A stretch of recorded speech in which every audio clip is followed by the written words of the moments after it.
안녕하세요 여러분, 손유일입니다. 오늘은 여러분들과 배구의 역사와 경기 규칙 그리고 용어들을 한번 이야기를 해볼 건데요. 배구는 영어로 발리볼이라고도 하죠. 배구 경기는 6인제 경기와 9인제 경기가 있습니다. 6인제 경기는 일반적인 선수들이나 프로 선수들의 경기에서 진행이 되고 9인제 경기는 이제 아마추어 경기에서 진행이 되고 있어요. 배구는 한 팀이 공을 3번 이하로 접촉하여서 손을 대부분 많이 사용하고 수비할 때 간혹 발도 사용하긴 합니다. 어쨌든 3번 이하의 접촉을 통해서 우리 편 코트에 떨어지지 않고 상대 네트를 넘어 상대방 코트로 보내는 경기예요. 그만큼 팀의 단합이나 그리고 협동심이 중요한 경기고, 그래서 우리가 생활체육이나 학교에서도 스포츠를 클럽으로 많이 하고 있습니다. 그러면 이제 첫 번째로 우리 배구의 역사에 대해서 한번 알아보도록 하겠습니다. 배구는 1895년에 YMCA 체육부장이었던 윌리엄 모건이라는 분이 이제 남녀노소 누구나 쉽게 즐길 수 있는 그런 스포츠로 만들게 되었어요. 처음 배구가 시작되었을 때는 지금과 다르게 5명이 한 팀이었고요. 21점 경기로 경기가 진행이 되었습니다. 그리고 시간이 지나면서 6인제 경기, 그리고 15점제, 그리고 지금 로테이션이라고 하는 배구의 룰이 있는데 로테이션까지 해서 경기 규칙이 어느 정도 제정이 되게 되었어요. 그리고 이제 1947년에는 파리에서 파브라고 하는 국제 배구 연맹이 이제 생겨나게 됩니다. 그러면서 배구가 점점 발전을 하다가 1964년 도쿄올림픽에서 처음으로 이제 올림픽 정식 종목으로 채택이 되게 돼요. 그러면서 배구도 축구와 마찬가지로 4년에 한 번씩 배구 월드컵과 세계선수권대회가 열리고 있고요. 그러면 우리나라에는 배구가 언제 들어왔을까? 과연 우리나라는 1916년도에 이제 반하트라는 YMCA 고문이 한국을 들어오면서 YMCA에서 배구를 가르치게 되면서 학교 스포츠로도 이제 많은 사랑을 받고 학교에서도 가르치게 되게 되었습니다. 자, 이제 두 번째로 우리 경기장 규격에 대해서 한번 알아보도록 할게요. 우리 옆에 보면 이제 경기장이 나올 텐데, 경기장의 길이는 18m, 그리고 넓이는 9m의 직사각형의 구획선으로 그려진 경기장으로 되어 있습니다. 경기장의 코트 위 7m까지는 어떠한 장애물도 있으면 안 돼요. 왜 그럴까요? 배구 공이 네트 위로 넘어다니려면은 그 위에 더 네트보다 훨씬 더 높게도 공이 올라갈 수 있기 때문에 경기장 코트 위에 7m까지는 어떠한 장애물도 있으면 안 되고요. 그리고 이 경기장만 딱 있는 게 아니라 공이 우리 팀을 맞고 바운드가 될 수도 있잖아요. 그래서 이 옆에 있는 공간을 이제 프리존이라고 합니다. 프리존 같은 경우는 사이드 라인에서는 6m, 그리고 엔드 라인에서는 8m까지 프리존의 여유 공간이 있어야 우리 프로 경기나 국제대회의 규격에 맞출 수 있어요. 하지만 대부분의 우리 학교 체육관 같은 경우는 이제 정말 배구 선수, 엘리트 선수들이 있는 체육관이 아닌 이상은 그 정도의 규격 사이즈가 안 나와서 프리존이 많이 좁죠. 그래서 배구 할 때도 항상 그냥 공만 쫓아가서 보다 보면 잘못하면 체육관 벽에 부딪힐 수도 있으니까 항상 안전 유의해서 학교에서 할 때는 그런 거 신경을 좀 써줘야 됩니다. 이제 그리고 코트를 보면 코트를 정 가운데를 나눠서 이제 센터 라인이 있고요. 센터 라인은 경기 중에 밟거나 넘어가면은 이제 파울이 되게 돼요. 이거는 나중에 경기 규칙에서 다시 한번 더 설명을 드리고, 이 센터 라인으로부터 각각 엔드 라인 쪽으로 3m씩의 하나의 선이 있어요. 이걸 이제 어택 라인이라고 하는데, 어택 라인이란 거는 배구에서는 6인제 경기를 했을 때 앞에 전위와 후위가 있습니다.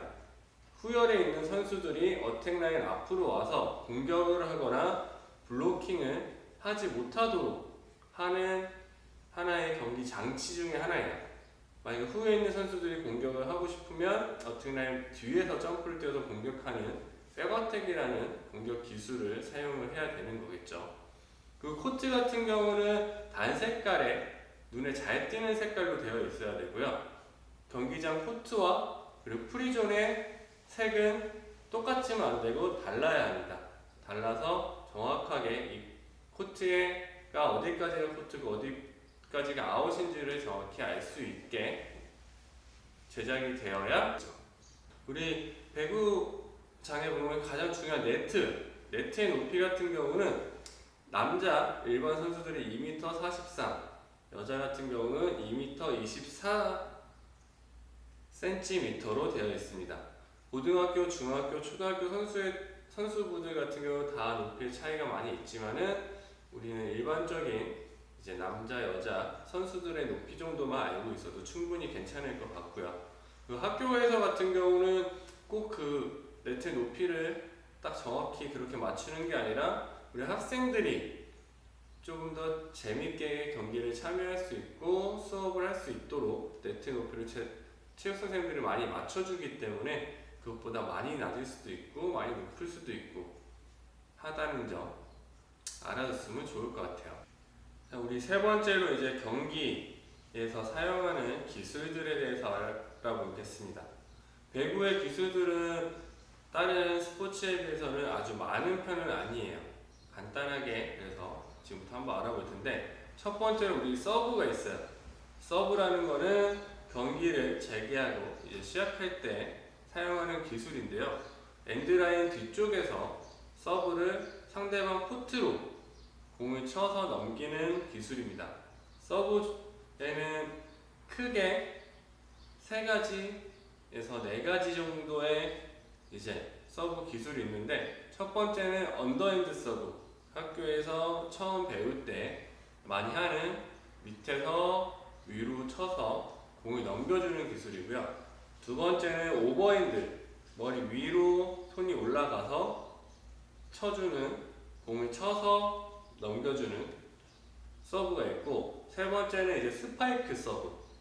공을 높게 띄워서 점프해서 오버핸드로 때려서 강하게 넘겨주는 그런 서브가 있고, 네 번째는 오버핸드 서브이기는 한데 선생님이 제가 처음에 3가지에서 4가지가 있다는 거는 오버핸드긴 하지만 공의 정확히 정 가운데를 맞춰서 공의 회전이 없이 공기의 저항을 받아서 거의 마구처럼 나가는 플루터 서브까지 해서 서브 종류에는 총 4가지가 있다고 보셔도 크게 무방할 것 같습니다.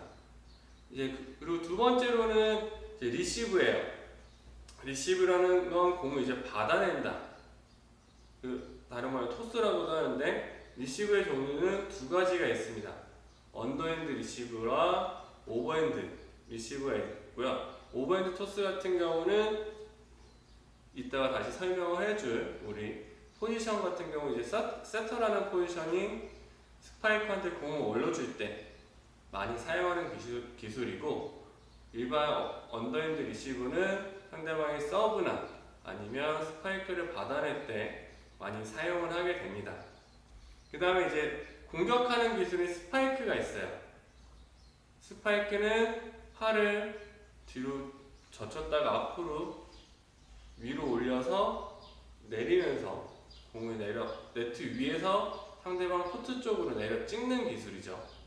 공격 기술이고요. 그리고 이제 수비 기술 중에는 이 스파이크를 막아내는 블로킹이라는 기술이 있습니다. 스파이크와 블로킹은 2개 다 높게 뛰어서 강하게 하는 게 가장 좋긴 하지만은, 그것보다는 상대방과의 타이밍, 그리고 내가 공을 어디로 보낼 것인가의 그런 부분에서 공격의 성공률이, 그리고 블로킹의 성공률이 많이 차이가 나고 갈리게 돼요. 이거를 얼만큼 잘 하느냐에 따라서 선수들이 이런 몸값이나 선수들을 인정하는 그런 측정치가 되기도 하죠. 네 번째는 이제 선수들의 포지션에 대해서 한번 알아보도록 할게요. 첫 번째로는 이제 미들 브로커라는 센터라는 포지션이 있습니다. 센터 포지션의 특징은 키가 크고요. 대부분의 주요 업무는 블로킹이나 속공을 하는 그런 포지션을 갖게 돼요. 그리고 두 번째로는 세터가 있습니다. 세터는 경기장의 지휘관이라고도 하고요. 거의 첫 번째 공이 넘어왔을 때 우리 팀 선수들이 리시브를 받아주면은 두 번째 터치에서 대부분의 세터가 공격수들한테 토스를 올려줍니다.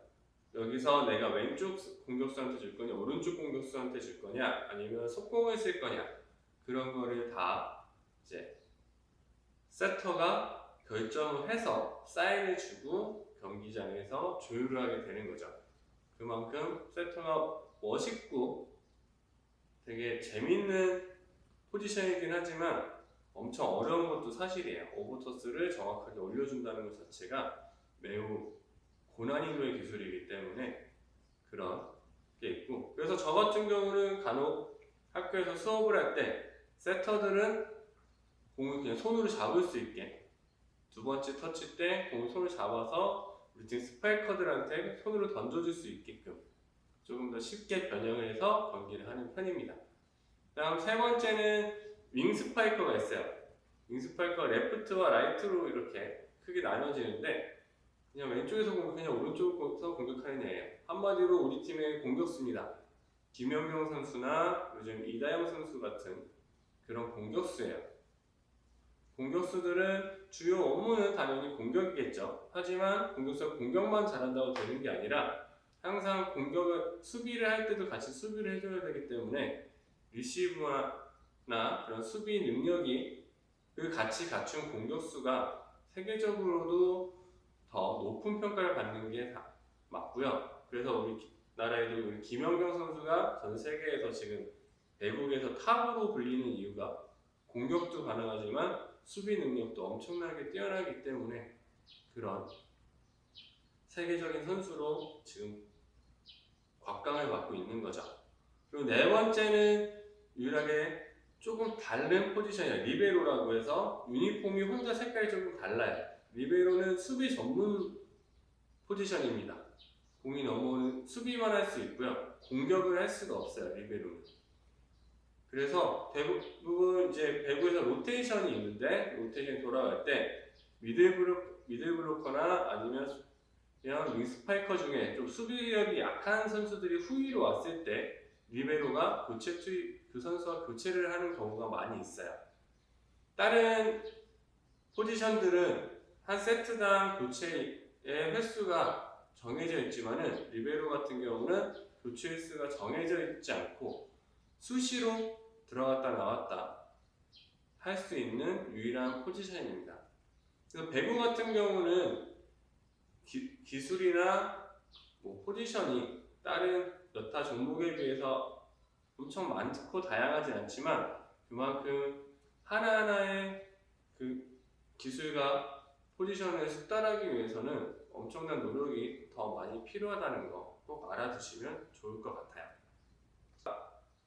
9인제 경기에서는 로테이션이 없지만 6인제 경기에서는 계속 선수들이 자리를 이동을 하게 됩니다.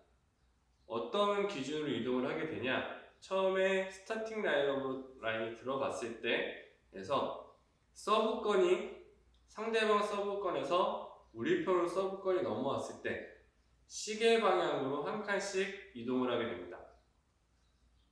오른쪽으로 한 칸씩 가게 되고요. 전열은 오른쪽으로 가게 될 것이고 후열 같은 경우는 왼쪽으로 이동을 하겠죠. 맨 끝에 사람 한 칸 앞으로 가게 되고 이렇게 로테이션을 돌면서 계속적으로 포지션이 조금씩 바뀌게 되는데 이 로테이션을 어떻게 스타팅을 처음에 잘 가지고 가느냐에 따라서 상대방의 미들블로커와 우리의 윙스파이커가 같이 안 맞추게 돼도 조합이 가능해요. 그런 것도 이제 감독이나 이제 코치들이 머리를 써서 잘 만들어내는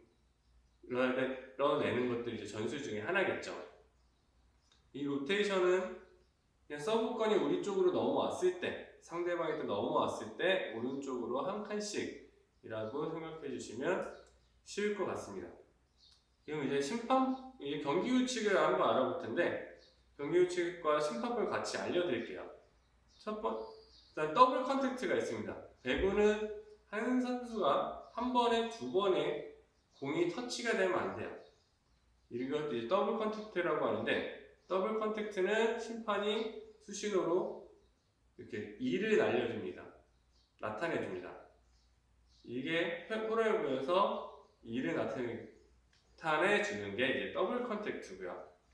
두 번째는 배구는 우리가 공을 쳐서 하는 경기죠. 잡는 경기가 아니겠죠.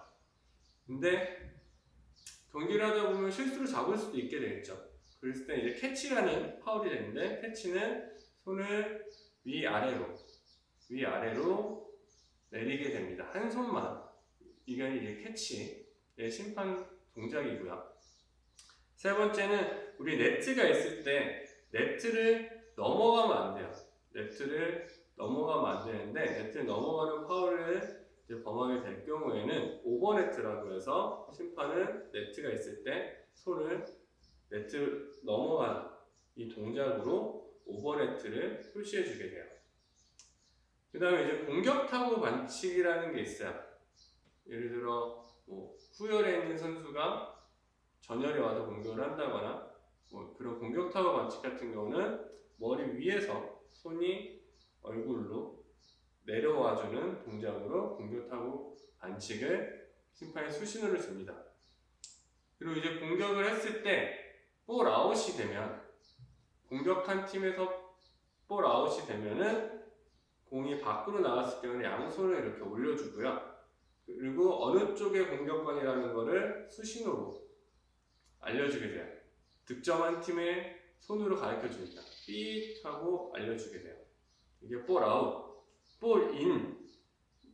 공이 코트 안으로 들어왔을 경우에는 오른손을 안쪽으로 내려준 다음, 그 다음에 또 공격권 팀 쪽으로 심판은 손을 해주게 돼요. 그 다음에 이제 블락킹을 하다가 맞고 나갈 수가 있겠죠. 이제 터치아웃이라고 하는데, 터치아웃 같은 경우는 손을 이런 식으로 맞고 나갔다라는 큐 사인을 주게 됩니다. 그리고 이제 로테이션, 대부분 이제 프로 경기나 이제 TV에서는 크게 보기 힘들지만은 이제 학교 스포츠 클럽으로 하는 학생들도 보기 힘들겠죠. 부인제 경기니까. 로테이션 파울이 간혹 나오기도 한데요. 로테이션 파울 같은 경우는 앞쪽을 이렇게 빙글 돌려줘서 로테이션 파울이라는 것을 알려주고요. 그리고 우리가 배구는 몇 번의 터치로 넘어가야겠죠? 그렇죠. 세 번의 터치 이하로 넘어가야 되는데, 4번 터치를 하게 될 경우는 이것도 파울이 돼서 상대방에게 득점이 넘어가게 됩니다. 이것은 포인트라고 해서 손가락 4개를 펼쳐주어서 수신호로 심판들이 하게 돼요. 오늘 이제 이렇게 배구의 역사, 그리고 경기장, 용어, 포지션 등등 알아봤는데요. 또 다음에도 또 다른 또 체육의 스포츠에 관련된 내용들을 가지고 또 찾아뵙도록 하겠습니다. 많이 도움이 되었으면 좋겠고요. 그럼 다음에 또 뵙도록 하겠습니다. 안녕.